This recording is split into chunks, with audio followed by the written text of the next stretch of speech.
Samantala, tiniyak ni Pangulong Bongbong Marcos ang pagbibigay ng mga pagbabagong significant and tangible sa bansa sa kanya natitirang mga taon bilang leader ng Pilipinas.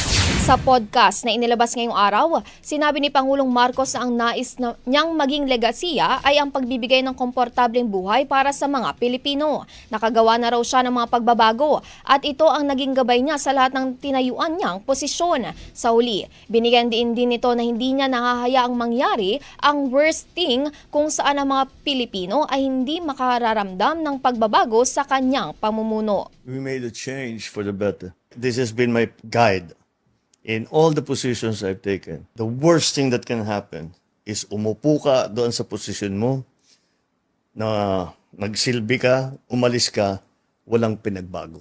So I absolutely insist that in 2028, when I leave this office, there are significant and tangible changes for the better in the life of each Filipino. Ang bahaging ito ay hatid sa atin ng NutriCleanse Herbal Capsule. Linis tiyan, sexy tiyan.